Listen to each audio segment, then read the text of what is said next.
Next question, question number 166, जो कि thin cylinder पे बेस्ड क्वेश्चन है। ऐसा ही क्वेश्चन थिन स्पेयर के बारे में भी आ सकता है। इन जनरल इसको थिन शेल बोलते हैं। उस शेल जो सिलेंडर भी हो सकता है और स्पेयर भी हो सकता है। पहली बात, सिलेंडर हम सबको पता है क्या होते हैं, है ना, सिलेंड्रिकल वेसल। अब उस सिलेंडर को हम थिन कब बोलेंगे? जैसे कि अगर ये बोतल है तो ये भी एक सिलेंडर है, ये भी एक सिलेंडर है। अब इस सिलेंडर की एक वॉल थिकनेस होती है, एक वॉल थिकनेस होती है और एक इसका डाया होता है। जैसे कि ये जो होगी इसकी वॉल थिकनेस होगी, ये वाली वॉल थिकनेस होगी, और ओवरऑल जो होगा ये इसका डाया होगा। तो किसी भी सिलेंडर को हम थिन सिलेंडर कब बोलेंगे? थिन सिलेंडर उसको तब बोलेंगे अगर किसी भी सिलेंडर का डाया उसकी थिकनेस के 20 टाइम्स से भी ज़्यादा हो, यानी कि उसकी थिकनेस बहुत कम हो। ठीक है, थिकनेस बहुत कम है तो डाया कंपेरेटिवली बहुत ज़्यादा हो जाएगा। बहुत ज़्यादा कितना? 20 टाइम्स से ज़्यादा होगा तो हम उसको थिन शेल बोलेंगे। अब सपोज कि एक सिलेंडर है, ये इसका dia D, wall thickness T, D/T ratio 20 से ज़्यादा होगा तो उसको थिन सिलेंडर बोलेंगे। ये पहला क्वेश्चन बनता है। दूसरी चीज़ है कि इन थिन सिलेंडर में T इसकी वॉल थिकनेस है। अब क्वेश्चन आता है इसके स्ट्रेसिस पे। स्ट्रेस इसमें दो तरीके से डेवलप होंगे। पहला होता है लॉन्गिट्यूडनल स्ट्रेस और दूसरा हम बोलते हैं उसको हूप स्ट्रेस और टेंजेंशियल स्ट्रेस। ठीक है, लॉन्गिट्यूडनल स्ट्रेस जो होगा वो अलोंग द लेंथ होगा।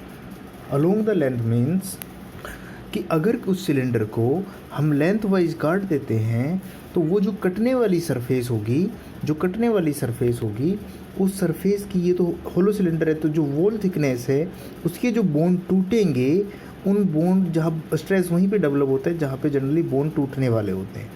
तो जहाँ पे ये बोन टूट रहे होंगे इस वॉल थिकनेस के अकॉर्डिंग, अलोंग वॉल थिकनेस के अलोंग, वो स्ट्रेस वहाँ पे उस पॉइंट, इन पॉइंट्स पे जो स्ट्रेस डेवलप होगा वो along the length longitudinal stress develop होगा।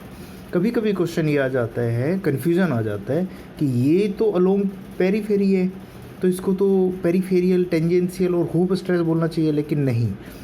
ध्यान रखने की बात है, हम स्ट्रेस की डायरेक्शन देखेंगे।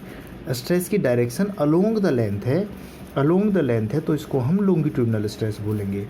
वहीं अगर हूप स्ट्रेस की बात करें तो और टेंजेंशियल और हूप स्ट्रेस की बात करें तो वो होता है along the tangent. Along the tangent मतलब अगर इस सिलेंडर को सपोज करो कि मैं यहाँ से बीच में से काट दूँ तो एक इसका अपर हाफ होगा, एक इसका लोअर हाफ होगा। तो जो लोअर हाफ है उसकी जो ये वॉल थिकनेस होगी, एक ट्रे जैसा बनेगा। उस ट्रे की जो वॉल थिकनेस पे स्ट्रेस डेवलप होगा वो टेंजेंशियल स्ट्रेस होगा।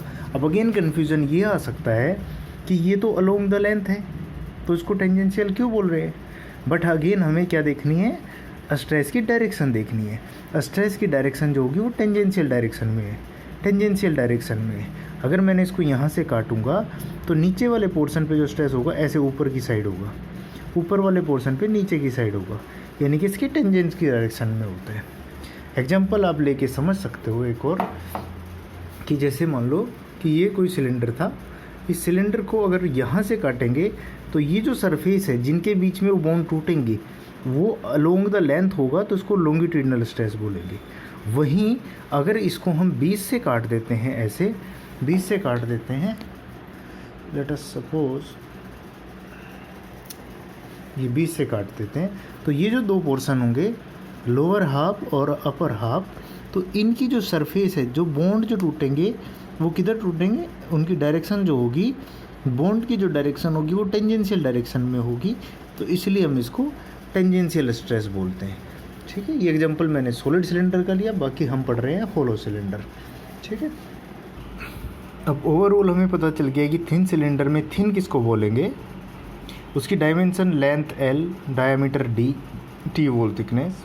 दो तरीके के स्ट्रेस डेवलप होंगे, या तो लॉन्गिट्यूडनल अलोंग द लेंथ, या फिर टेंजेंशियल और हूप स्ट्रेस उसकी टेंजेंशियल की डायरेक्शन में, अगर सिलेंडर को 20 से ऐसे काट दिया। अब इसमें स्ट्रेस के फॉर्मूले हमें कैलकुलेट करने होते हैं। अब वो स्ट्रेस के फॉर्मूले दो तरीके हैं, या तो उसको डायरेक्ट याद रख लो आप या तो एक बार उसको थोड़ा समझ लो कि वो ड्राइव कैसे होते हैं, क्योंकि एक लाइन में ही उसका डेरिवेशन होता है। वो मेरे ख्याल से याद रखना से ज़्यादा बेटर होगा कि अगर आप उसको समझ लो, क्योंकि फिर वो कन्फ्यूजन नहीं होता उसमें। अब जैसे कि मान लो ये सिलेंडर है, तो उसमें दो चीज़ें हमें ध्यान रखने का होता है।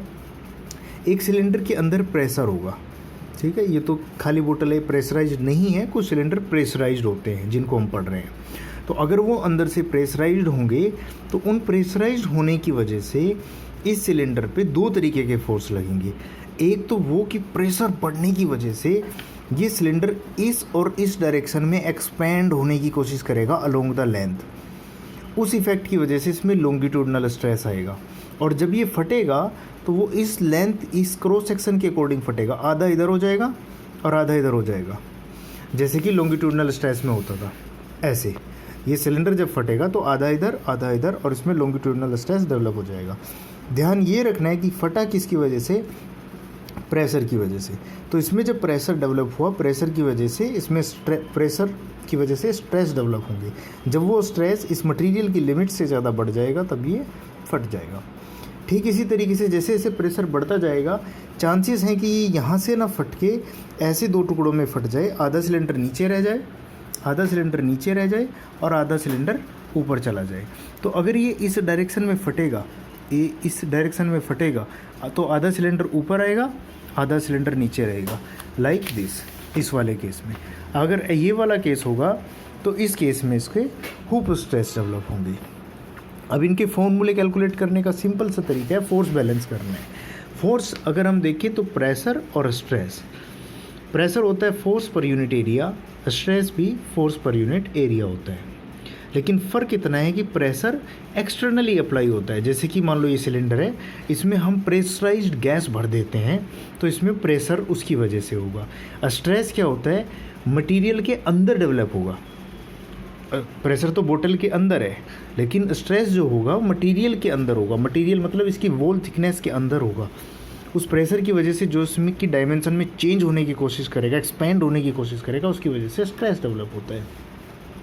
तो दोनों केसेस में अगर आप मान लो कि सिलेंडर के अंदर प्रेशर P है, सिलेंडर के अंदर कोई फ्लूइड भरा हुआ है जिसका प्रेशर P है, तो उसकी वजह से जो फोर्स लगेगा, फोर्स होता है P इंटू एरिया। एरिया में जनरली हम प्रोजेक्टेड एरिया लेते हैं। तो अगर प्रेशर लग रहा होगा तो प्रोजेक्टेड एरिया कितना होगा, ये जो इसका क्रॉस सेक्शनल एरिया होगा, यानी कि इसको क्या बोल सकते हैं, पाई आर स्क्वायर और पाई डी स्क्वायर बाई 4। तो pressure into pi D square by 4, pi D square by 4, ये फोर्स लगेगा। दूसरा स्ट्रेस भी वही होता है, फोर्स पर यूनिट एरिया, तो फोर्स स्ट्रेस इंटू एरिया। तो स्ट्रेस तो ये लग रहा है यहाँ पे, सपोज सिग्मा लॉन्गिट्यूडनल, तो सिग्मा एल बोल देते हैं इसको। तो sigma stress longitudinal into area. अब एरिया ये कहाँ पे लग रहा है, ये सिर्फ और सिर्फ वॉल थिकनेस पे लग रहा है, बीच में तो होलो है सिलेंडर, वॉल थिकनेस पे लग रहा है, ठीक है। तो ये वॉल थिकनेस का जो एरिया होता है वो कितना होता है, जनरली पढ़ा होगा 2 पाई आर इंटू टी। ऐसे एरिया को निकालते हैं ना, 2 पाई आर इसका जो ये पेरीफेरी है into T, 2 pi R into T. तो 2 पाई आर यानी, या फिर इसको बोल दे pi D into T, pi D into T, ठीक है। इसको सोल्व करेंगे तो यहाँ से आप सिग्मा एल की वैल्यू कैलकुलेट कर सकते हो। सोल्व करके देखिए, पाई से पाई कट जाएगा, एक डी से डी, सिग्मा लॉन्गिट्यूडनल आ जाएगा पी डी बाई 4t। ठीक इसी तरीके से इस केस में अगर देखें, अगर इसमें स्ट्रेस P था, कोई गैस भरी हुई थी P प्रेशर पे, तो प्रोजेक्टेड एरिया कितना था इसमें प्रोजेक्टेड एरिया ये वाला था, ये वाला कितना था L इंटू ये वाली लेंथ D, तो L into D rectangular area होगा प्रोजेक्टेड, इक्वल्स टू सिग्मा, ये इसमें सिग्मा हुप स्ट्रेस है, तो सिग्मा H इंटू कितनी लेंथ पे लग रहा है L 2L, ठीक है। तो ये L into thickness T, LT ये एरिया, LT ये एरिया, तो ये हो गया total 2L into T area. तो यहाँ से सिग्मा हुप स्ट्रेस आ जाएगा PD बाई 2T। या तो आप दोनों फॉर्मूले को याद रख सकते हैं, PD by 4T longitudinal, PD by 2T hoop stress, या फिर जनरल फोर्स बैलेंस देख सकते हैं कि इसमें फोर्स यहाँ पे बैलेंस होगा, इसमें फोर्स इसके अलोंग बैलेंस होगा, और दोनों फॉर्मूले को 1 मिनट में कैलकुलेट कर सकते हैं। तो ये थे दोनों फॉर्मूले लॉन्गिट्यूडनल और प्रूफ स्ट्रेस के।